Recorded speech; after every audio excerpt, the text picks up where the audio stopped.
Every time I do a larger project, I forget to do behind the scenes.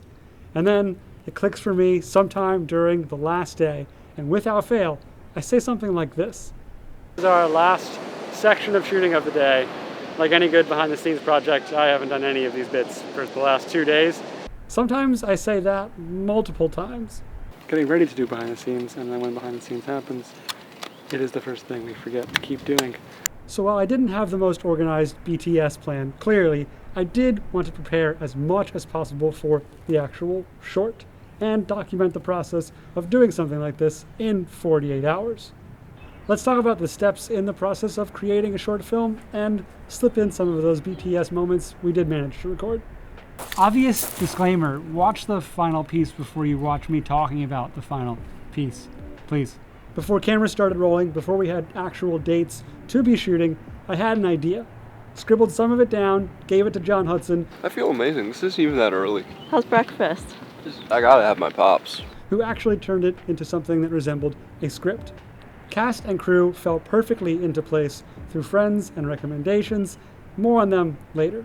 Normally, I just make a shot list for myself, but this time, with more of a crew, I wanted to go a step above and add storyboards to our planning. So I was able to find a great artist on Fiverr who's able to turn my ideas into more conveyable images.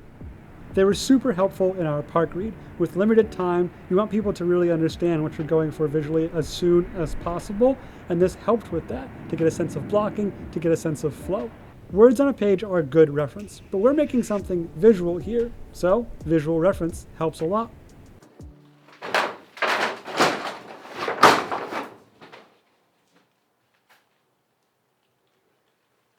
Cut!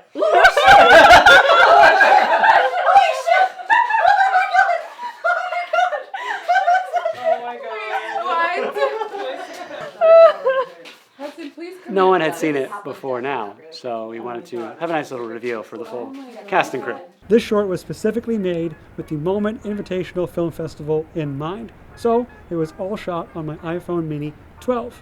But because I like to make things just that little bit harder for myself, we also shot this on my Blackmagic Pocket cinema camera.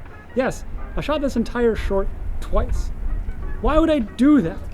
Well, I wanted to make a separate cut, a longer one that didn't have the same constraints of being under 3 minutes that you need to do for an entry into the Moment Invitational, and I wanted the highest quality footage possible to compare to the iPhone footage in an actual film scenario.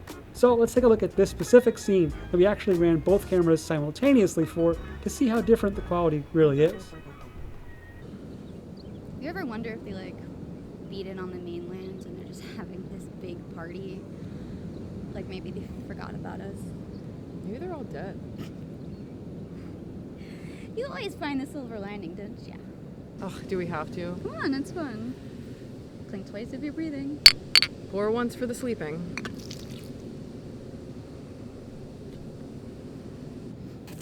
You want to build sandcastles tomorrow? I have my thoughts. You probably have yours. I don't want to make you biased. Tell me what you think in the comments below. There's no arguing. Phone footage has come a long way. My memories around the rest of the production are a little bit blurry. Like I said at the top of the video, I tend to forget to do behind the scenes important things and get a bit of tunnel vision when I'm shooting. But that doesn't mean we didn't get some great clips to answer the question, how did they do that?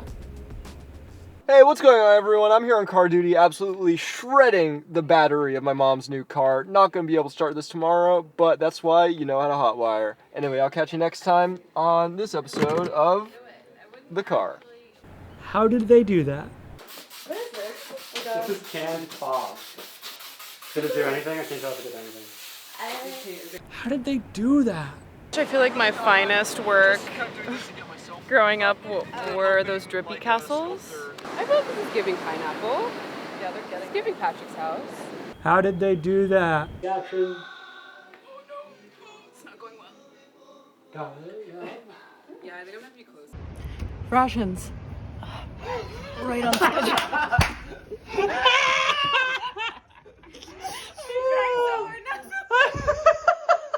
You're laughing because I hit my head on the window. Yeah. Like, And I saw you trying to recover.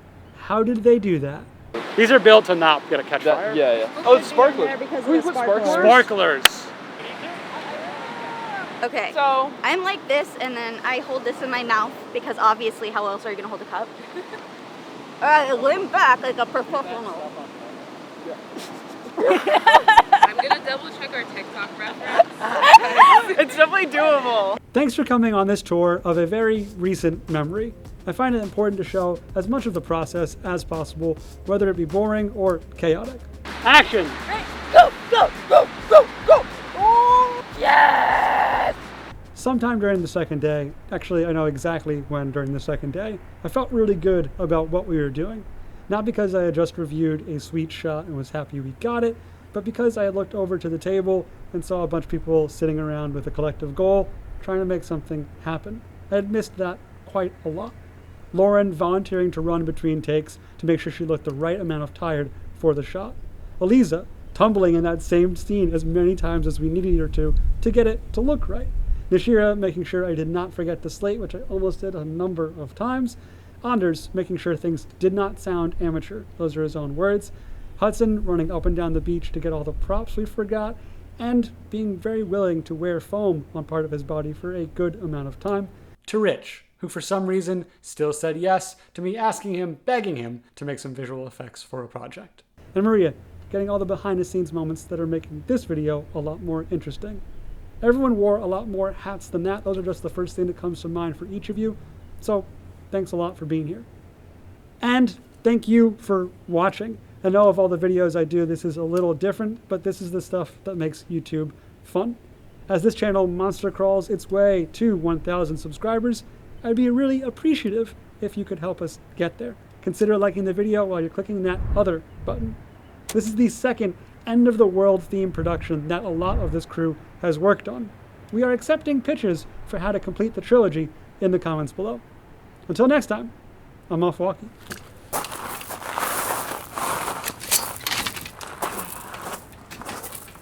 That's a wrap! That was a good ending to Island Night. Yeah. That's a wrap on Island. Island night. Island night.